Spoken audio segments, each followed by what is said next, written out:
Now, Duck Dynasty seems to be prompting a conversation that goes well beyond just a TV show and the comments of just one guy. Phil Robertson, you all know the story, interview with GQ magazine, got suspended for the program, among many things, trust me. If you read the actual print interview that he said that was way out of bounds, calling homosexuality sinful, comparing it to bestiality and a whole lot more.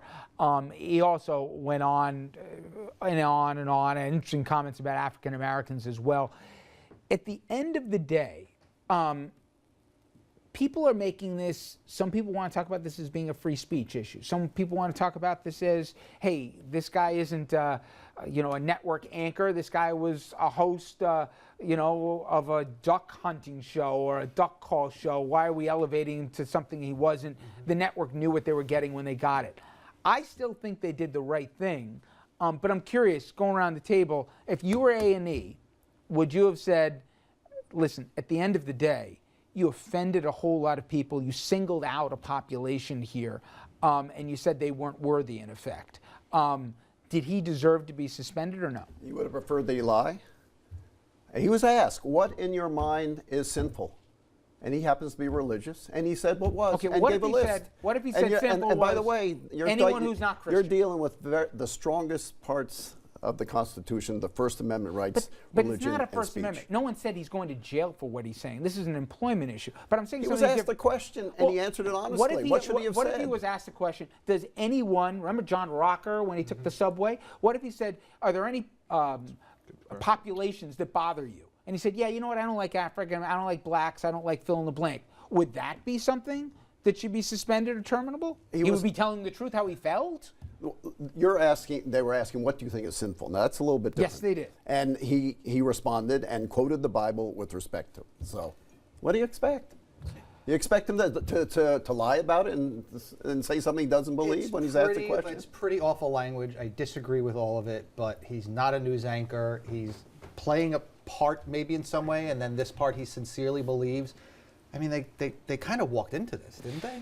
I think they very much walked into it. They didn't have to take the GQ interview and do the extended thing with GQ. And I think you know what you're getting from this guy when you ask him those questions. But it's not that he disagreed with gay marriage. Let's be clear. He compared gays being homosexual to bestiality. He went out of his way to... No. He didn't compare it. He gave a list. Homosexuality, bestiality. These are the things that I consider sinful. There is that comparison. If you read it, it is a list. It is not he doesn't say I equate them. He gave a list. Oh, yes. He goes, it starts from homosexuality, went down. What are we doing? Okay, the guy said something really offensive to a lot of people. And then he said, hey, I know a lot of blacks. None of them were complaining. By the way, they couldn't vote back then and all the rest. New York City civic leaders and social activists were talking about a boycott of Chick-fil-A in New York City. Because their opinions and sales. The market tends to take care of a lot of these issues. If they want to suspend them, if they don't, they walked into this. They're getting more publicity on a show that, for now, is at the top of the ratings anyway. I think I might be dumber for having participated in this part of the segment. And Andrew says, here. What do you think happened? I think he's suspended for a few weeks, and he's back on the show. With Paula Dean. But I do have a problem with our panel when we say he's not a news anchor. Like that excuses his horrible behavior. I mean, what does that? I mean, a news anchor? That's the only time you're greatly offended. I mean, what the guy said is awful. It's horrible. He's a redneck. He's a bigot. He shouldn't be on television. Let's keep it real. I mean, and let's be honest. You only watch this guy because he's a train wreck waiting to happen. But that's just my point. He reminds us of white trash, that's my point. And he's a train wreck waiting to happen. That's exactly my point, and that's why I differentiate him from something somebody on MSNBC said or somebody that on Fox News said. But he's got higher ratings than somebody on MSNBC. Well, then we have a broader conversation about American culture and viewing habits. And I but would this love is to cleanse the palate, if only for that reason. But hang on, because the comments that he made to GQ are consistent with the character that he plays on that show. I disagree with the comments that he made. It's not a character. He's playing himself. It's reality. It's reality television. It's a character to a certain degree. By the way, did you see the clips that came out 2 years ago, 3 years ago, when he was at the pulpit? You know the answer is no.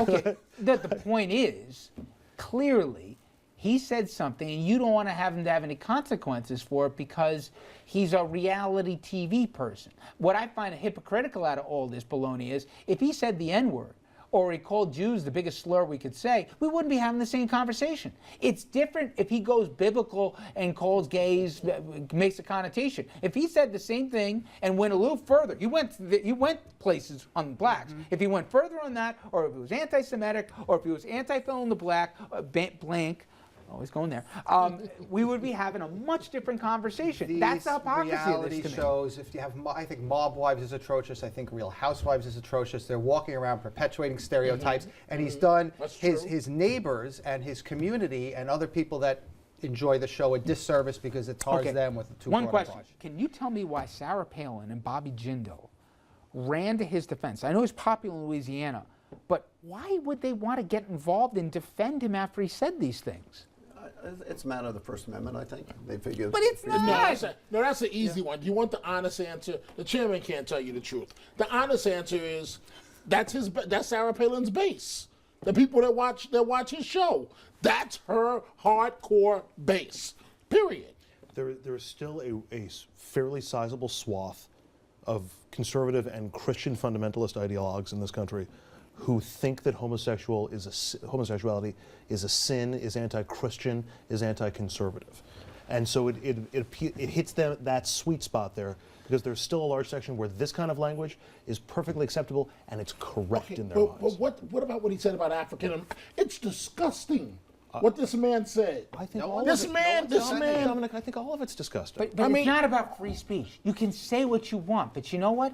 If you say things that either turn off viewers, don't get ratings, or offend people, there are consequences. And the numbers are going to go up. All right. Richard, they're going to have him in 3 weeks. He'll be in a promo. They're going to make him larger than what he already was. Running marathons of this show on the network and even the holidays. Or he'll be on Glenn Beck's channel. All right. Let's go to break here. We'll make Michael happy. Stay with us.